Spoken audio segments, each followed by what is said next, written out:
কয় টাকা কামাই করলে বড় লোক হয়? আপনারা সবচেয়ে বড় লোক কোন? একটা পয়সাওয়ালা কোন? কয় টাকারে বড় লোক কয়? কথা বলেন না কেন? কয় টাকা হইলে মানুষ বড় লোক হয়? পৃথিবীর কোন বইতে আছে এই কথা? বলো না ভাইয়া, শিক্ষিত ছেলে বলো। পৃথিবীর কোন বইতে আসেনি বড় লোকের কোন সংজ্ঞা? তো বড় লোক কেমন হবে? কোথাও তো এই কথার কোনো লিমিট নাই যে 1 কোটি টাকা হলে বড় লোক বলে। 1 কোটি টাকা নিয়ে কেউ যদি দুবাই যায়, 10 দুবাইয়ের একটা মার্কেটে 1 কোটি টাকা তো কিনা 100 টাকার ভ্যালুও নাই। যে পরিমাণ বিলাসিতা সেখানে।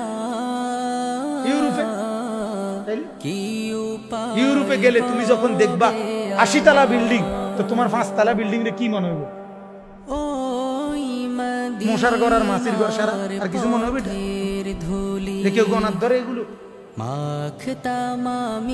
আমি তো নিজে দেখছি সৌদি আরব 8 তলা বিল্ডিং এর ছাদের মধ্যে ছাগল ফালে, ভিতরে রুমের ভিতরে ছাগল। এটা কি কোনো কিছু? এটা বিষয়? এটা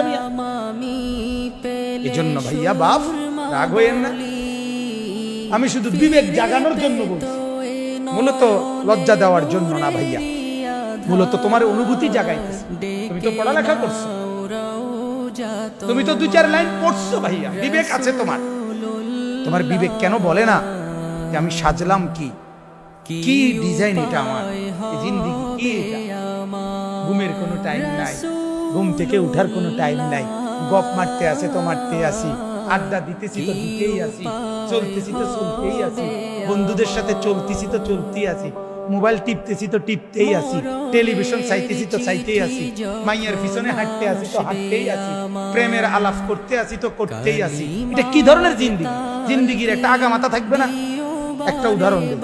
রাসূলুল্লাহ সাল্লাল্লাহু আলাইহি সাল্লামের একজন সাহাবী ছিলেন হযরত আনাস ইবনে মালিক রাদিয়াল্লাহু তাআলা আনহু। আনাস নবীজির খাদেম, ছোটবেলা থেকে যিনি নবীজির খেদমত করতেন।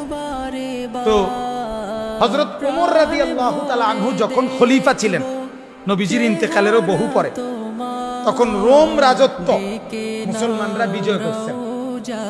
তো ওই রোমের একটা জায়গা নাম ছিল তুস্তার। তুস্তার কি নাম? এই জায়গায় যখন মুসলমানদের সাথে কাফেরদের যুদ্ধ হয়, ওই যুদ্ধটা বড় তীব্র, মারাত্মক, সাংঘাতিক একটা যুদ্ধ ছিল। এতটা ভয়ঙ্কর যুদ্ধ হয়েছে যে ওই যুদ্ধে মুসলমান সাহাবীদের যুদ্ধের কারণে সারা রাত সারা দিন যুদ্ধ করতে করতে ফজরের ওয়াক্তে, ফজরের নামাজ যখন ওয়াক্ত চলে, এই টাইমে যুদ্ধ এত তীব্র লড়াই চলতেছিল, সাহাবায়ে কেরামের কেহই ওই দিন শুধুমাত্র জীবনে এই যুদ্ধের দিন, তুস্তারের যুদ্ধের দিন ফজরের নামাজ যথাসময়ে পড়তে পারে নাই। বরং যুদ্ধ সমাধা হইতে হইতে, বিজয় হইতে হইতে সূর্য উঠে গেছে। এরপরে মুসলমানরা বিজয় লাভ করছে, যুদ্ধ শেষ হয়েছে। এরপরে মুসলমানরা কাজা, ফজরের নামাজ কাজা পড়ছে। কি পড়ছে কোন? এই ঘটনা কিতাবে আছে। পরবর্তীতে সাহাবায়ে কেরাম যখন নিজেদের মধ্যে যখনই কোনো কারণে ওই যুদ্ধের ঘটনা বলতেন, তখন এই যুদ্ধের নামও বলতেন।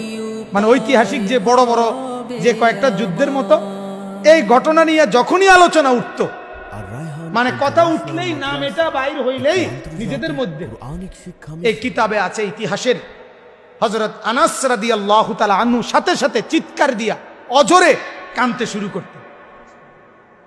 তখন অন্যান্যরা বলতো, আনাস তুমি কাঁদছো কেন?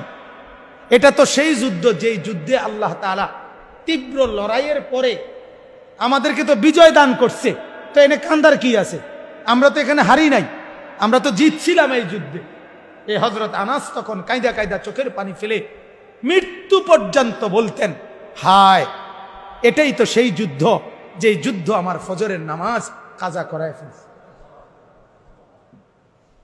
আজীবন পরবর্তী জীবনটা মৃত্যু পর্যন্ত এই একটা দিনের 1 ওয়াক্ত ফজরের নামাজ কাজা হয়েছিল জীবনে, ছেড়ে দেয় নাই, বাদ দিয়ে দেয় নাই, কাজা হয়েছে শুধু। পরে পড়ছে, এ কারণে মৃত্যু পর্যন্ত কাঁদতেন। হায়, এটাই তো সেই যুদ্ধ যে যুদ্ধ আমার ফজরের নামাজ কাজা করে ফেলে। যুবক, বলো তোমার জীবনে ফজরের নামাজ পড়ছো কতদিন, ছাড়ছো কতদিন? মহল্লার মুসলমানকে জিজ্ঞাসা করেন, বাপ ফজরের নামাজ পড়ছেন কতদিন, ছাড়ছেন কতদিন? অতএব একটু ভাবেন, একটু ভাবেন। রমজান পরপরই সময়, আবারও একবার ভাবা, হিসাব করা কেমন অনুভূতি।